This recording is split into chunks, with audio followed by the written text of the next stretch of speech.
Bismillahirrahmanirrahim. Assalamualaikum warahmatullahi wabarakatuh. Melalui video kali ini saya ingin bercerita mengenai pengelolaan ruangan yang ada di laboratorium IPA gitu ya. Jadi nanti ini ada kelanjutannya, pengelolaan ruangan laboratorium IPA, kemudian dilanjutkan dengan pengelolaan alat dan bahan yang ada di laboratorium IPA ya. Jadi nanti saya bagi menjadi dua pembahasan. Yang pertama ini kita lihat bagaimana tatanan ruangan yang ada di dalam laboratorium IPA gitu ya. Jadi dalam mendesain sebuah gedung laboratorium atau laboratorium itu ada dua faktor ya yang perlu diperhatikan. Yang pertama adalah faktor lokasi. Jadi pemilihan lokasi ini sangat penting ya untuk mendirikan sebuah laboratorium agar tidak terjadi hal-hal yang tidak diinginkan gitu ya.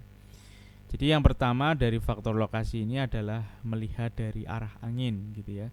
Jadi bangunan lab itu tidak terletak pada arah angin yang menuju bangunan lain. Ya, jadi kita melihat arah angin ini,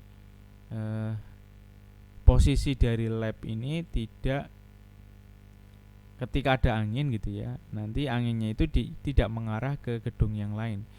Nah, takutnya apa? Angin ini ketika masuk ke lab kemudian akan membawa bahan-bahan kimia yang misalnya bersifat toksin atau bahan kimia yang lain ya. Nanti ketika ada aliran udara masuk ke gedung kelas misalnya, nah ini mungkin kalau seketika nggak terasa mungkin ya. Jadi kalau bahan-bahan yang tidak bersifat toksin misalnya, kalau bahan-bahan toksin itu nanti disimpan rapat. Nah ini kalau ada kegiatan di laboratorium kemudian ada udara masuk ke ruangan lab kemudian terbawa menuju ke gedung sebelah, nah nanti akan terganggu ya gedung di sebelah itu. Misalnya ketika terjadi pembelajaran maka akan terganggu. Nah ini kalau berlangsung secara terus menerus, nah ini juga akan membahayakan kondisi kesehatan dari gedung atau kelas yang ada di sebelah lab itu. Kemudian faktor yang lain adalah lokasi bangunan lab ini harus memiliki penerangan alami dan sirkulasi udara yang cukup ya. Jadi dalam mendesain lab itu perlu memperhatikan penerangan atau sirkulasi udara. Ya, ini penerangan ini ya cukup sangat penting ya ketika melakukan percobaan menggunakan mikroskop misalnya ya. Ini mikroskop yang menggunakan tenaga sinar matahari atau pencahayaan dari matahari ini sangat penting sekali. Kemudian sirkulasi udara jelas ya. Ini sirkulasi udara ini ya tidak boleh yang terlalu kencang gitu ya. Mestinya pintu semuanya dibuka. Nah, itu juga akan membahayakan. Kalau ada angin kencang itu nanti bisa membawa partikel-partikel alat ya, zat kimia. Nah itu juga akan mengganggu percobaan. Intinya ada aliran udara yang cukup, tidak berlebihan dan tidak kurang. Kemudian bangunan lab itu berada pada dekat dengan pintu utama. Ini lokasi yang pas itu harus dekat dengan jalur utama. Nah ini berkaitan untuk apa ya? Sebagai jalur evakuasi, kemudian jalur transportasi ketika menurunkan alat dan bahan yang ingin dimasukkan ke dalam laboratorium, sehingga lebih mudah istilahnya kayak gitu. Kemudian lokasi bangunan tidak dekat dengan sumber air. Nah ini sangat berbahaya ya kalau ada sumur di dekat dengan laboratorium. Ini berkaitan dengan terkontaminasinya sumber air itu dengan limbah lab gitu ya. Kemudian lokasi bangunan mudah dijangkau, jangan terlalu jauh dari akses. Misalnya di sekolahan itu jangan taruh di pojok gitu ya, yang jauh. Nah itu ya akan istilahnya itu ya nggak nyaman gitu ya. Jadi kalau akses apa-apa jadi susah kalau laboratoriumnya terlalu jauh. Kemudian dalam membuat mendesain laboratorium ini melihat faktor ukuran juga ya. Jadi dalam membuat gedung atau desain dari lab itu ya sesuai dengan fungsinya. Jangan terlalu besar kalau hanya untuk laboratorium IPA misalnya, atau laboratorium fisika atau kimia atau biologi. Nah, kalau laboratorium percobaan fisiologi ya ini desainnya itu ya tentu saja berbeda. Jadi tergantung pada tujuan dan lab itu untuk apa gitu ya. Nah, jadi harus disesuaikan dengan penggunaannya. Kemudian pertimbangan lain dalam membuat lab itu, satu, pembagian ruangan. Nah, jadi dalam mendesain lab itu perlu memperhatikan pembagian ruangannya ya. Nanti ada 4 ruangan utama ya, mestinya yang harus ada minimal gitu ya. Nah, nanti akan kita bahas. Kemudian ada mebler. Mebler itu ya meja, kursi, alat-alat fasilitas ya.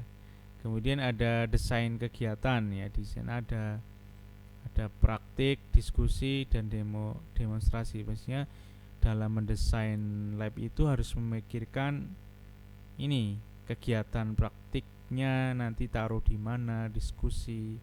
Kadang kalau di kita itu diskusi dan tempat praktikum ini jadikan satu ya, di satu meja berkelompok. Kemudian kalau demonstrasi ini biasanya ditaruh di bagian depan. Kemudian memperhatikan yang keempat, ventilasi, instalasi listrik, air, gas, kemudian sistem pembuangan atau limbah. Jadi harus memperhatikan minimal 6 hal ini. Kemudian pengelolaan ruang laboratorium, ini kita masuk ke ruangannya ya. Jadi ada standarisasi atau menurut Permendiknas nomor 24 tahun 2007 tentang standar sarana prasarana yang ada di sekolah dasar, sekolah menengah maupun sekolah menengah pertama dan atas ya, bahwa lab itu harus memenuhi kriteria diantaranya, satu, ruang laboratorium IPA dapat menampung minimum 1 rombel atau 1 rombongan belajar. Nah, ini 1 rombongan belajar ini ya disesuaikan dengan keadaan lab ya. Nah, misalnya keadaan alat dan bahan maksudnya. Nah, ketika alat terbatas ya harus dikelompokkan menjadi beberapa kelompok, kemudian digilir dengan jadwal praktikum yang berbeda-beda. Kemudian ada rasio minimum luas ruangan. Jadi setiap 2,4 meter persegi itu menampung 1 peserta. Berarti kita bisa membayangkan ya. Jadi 1 orang itu harus tersedia 2,5 lah ya, istilahnya 2,5 meter persegi ya. Nah, berarti kalau ada 20 orang tinggal dikali saja. Nah, berarti kurang lebih kalau ada 20 orang, luas ruangan praktikumnya ini adalah 48 meter persegi ya. Nah, kemudian lebar minimumnya harus 5 meter. Nah, tinggal nanti kalau luas itu kan panjang kali lebar lah, ini lebarnya dipersyaratkan 5 meter. Kemudian ruang laboratorium IPA dilengkapi dengan fasilitas berupa mebler, pencahayaan, instalasi listrik, air bersih, dan ventilasi udara. Nah, ini adalah penataan meblernya ya. Mebler itu meja, kursi ya. Jadi ada seperti ini ada beberapa pembagian ruangan. Ini ada ruangan utama untuk melakukan praktikum dan diskusi gitu ya. Kemudian ada ruang guru atau ruang kepala lab, ruang penyimpanan, dan ruang persiapan. Nah, ini kalau kita lihat ruang utama ini adalah ruang untuk siswa atau praktikan ya. Ini dikelompokkan menjadi beberapa meja. Kemudian ada ruang guru, di sini adalah ruang kepala laboratorium atau penanggung jawab atau ruang koordinator sesuai dengan mapelnya. Ini ruang persiapan, biasanya ini tempat kerjanya seorang teknisi atau laboran. Kemudian ini adalah ruang penyimpanan ya, penyimpanan alat dan bahan. Ini harus terhubung ketiganya. Jadi ketika ada alat bahan masuk itu terpantau oleh laboran maupun guru, sehingga tidak terjadi hal-hal yang tidak diinginkan.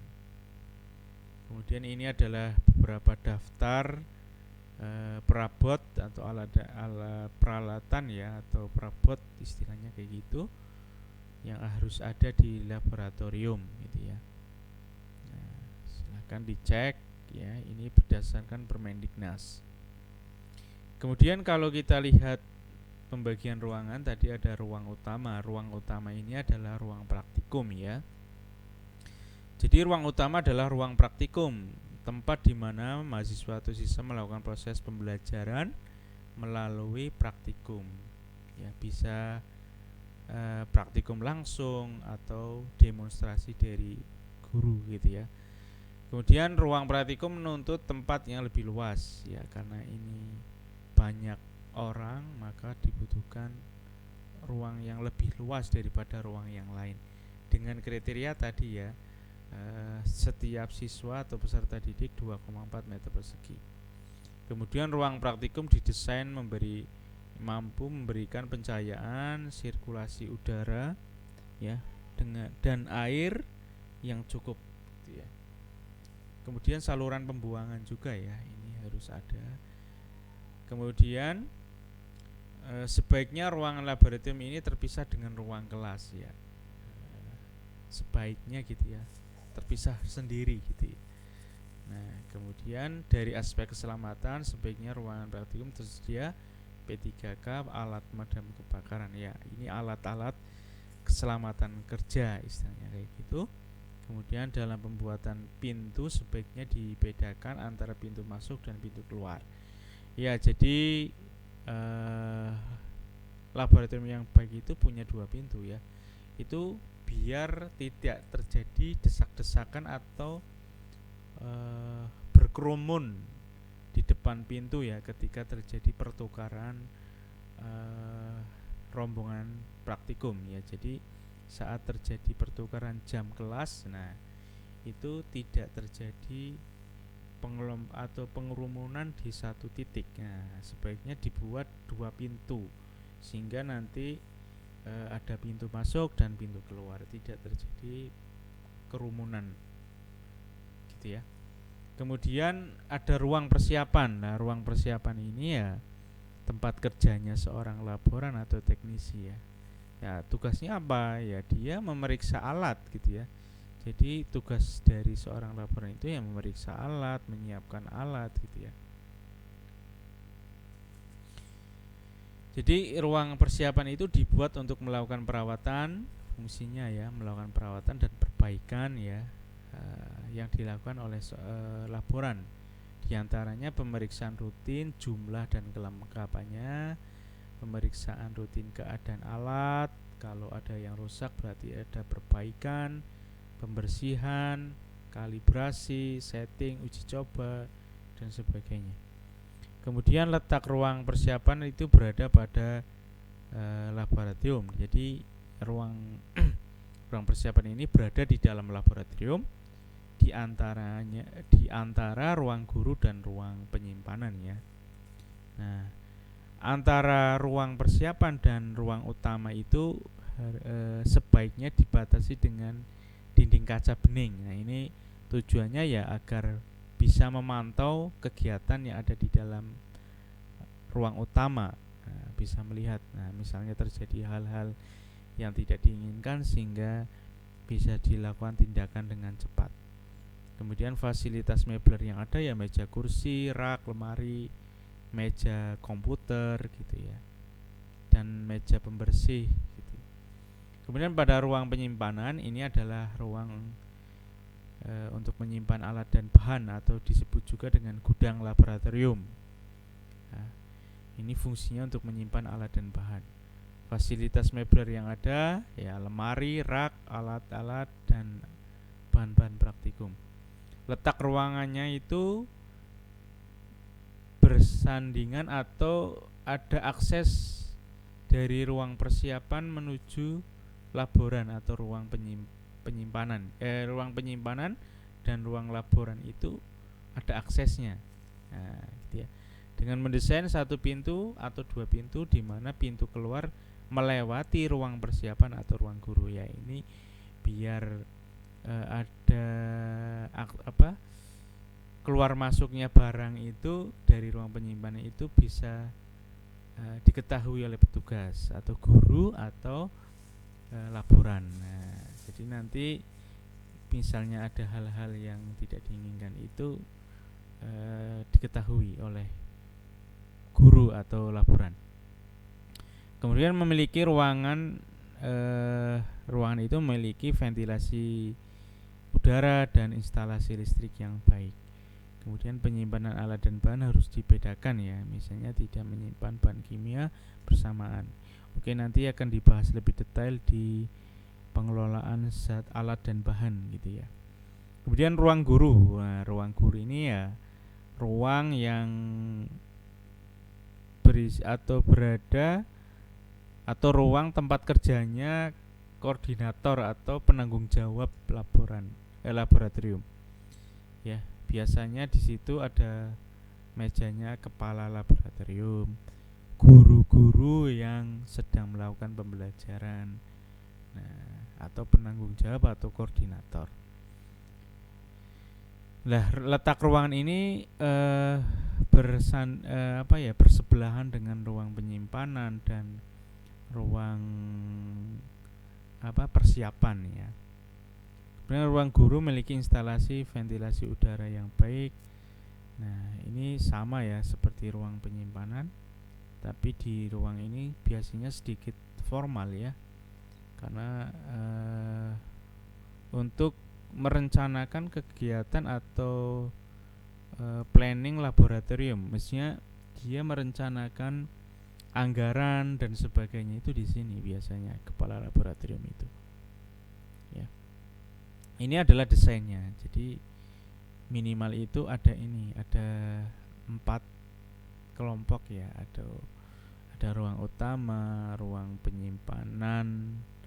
Ini ruang gurunya nggak ada ini desain ini ya. Nah, berarti ruang guru nyampur atau di sini di bagian lab ini. Nah, jadi ada ruang persiapan, ruang penyimpanan, ruang guru, kemudian ada ruang laboratorium, ruang utamanya. Jadi ini adalah contoh desain yang simpel. Oke, mungkin itu saja mengenai pengelolaan ruangan yang ada di dalam laboratorium. Semoga menambah wawasan bagi Anda semua calon guru IPA ketika nanti diberi tanggung jawab untuk mengelola lab IPA. Anda sudah punya wawasan bagaimana mengelola ruangan. Oke, sekian dari saya. Wassalamualaikum warahmatullahi wabarakatuh.